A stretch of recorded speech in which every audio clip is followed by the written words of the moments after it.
যিনি ব্রহ্মাণ্ড সৃষ্টি করেছেন, যার ভাবনা থেকে তৈরি হয়েছে সব কিছু, কিন্তু তারই পূজা হয় না। কিন্তু কেন?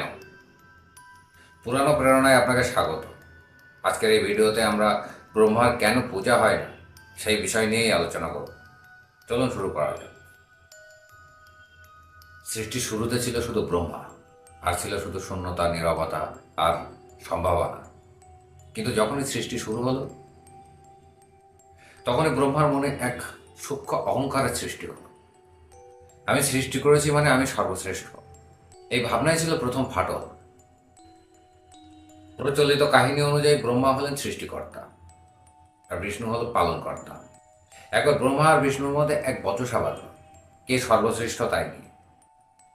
আর সেই সময় শিব এক অসীম জ্যোতিরূপে আবির্ভূত হলেন আর তাদেরকে আজ্ঞা দিলেন এর শেষ খোঁজার। যে শেষ খুঁজে পাবে সেই শ্রেষ্ঠ।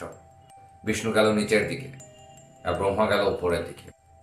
বিষ্ণু শেষ খুঁজে পাননি, আর ব্রহ্মা এসে বললেন আমি শেষ খুঁজে পেয়েছি, কিন্তু সেটা ছিল মিথ্যা। তাই শিব অত্যন্ত ক্রুদ্ধ হয়ে ব্রহ্মাকে অভিশাপ দিলেন, মর্তে তোমার কখনো পুজো হবে না। এটা একটা কারণ ছিল। পৌরাণিক কাহিনীতে আরো একটা কারণ পাওয়া যায়। যখন ব্রহ্মা সৃষ্টি করতে করতে সরস্বতীকে সৃষ্টি করেছিল, তার রূপে মুগ্ধ হয়ে সরস্বতীর পিছু নেওয়া শুরু করে, কামাতুর হয়ে পড়ে, এবং সেই সময় শিবের আবির্ভাব ঘটে।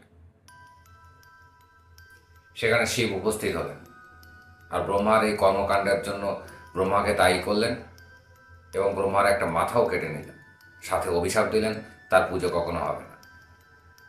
এছাড়াও পুরাণে পুষ্করের একটা ঘটনা আছে।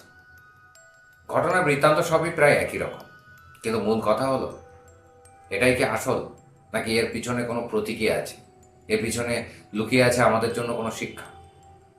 চলুন সেটা জেনে নেওয়া যাক। ভারতীয় দর্শন অনুযায়ী সৃষ্টি মানে শেষ নয়, এটা শুরু। আর শুরু মানে অনিশ্চয়তা, শুরু মানে ভুলের সম্ভাবনা।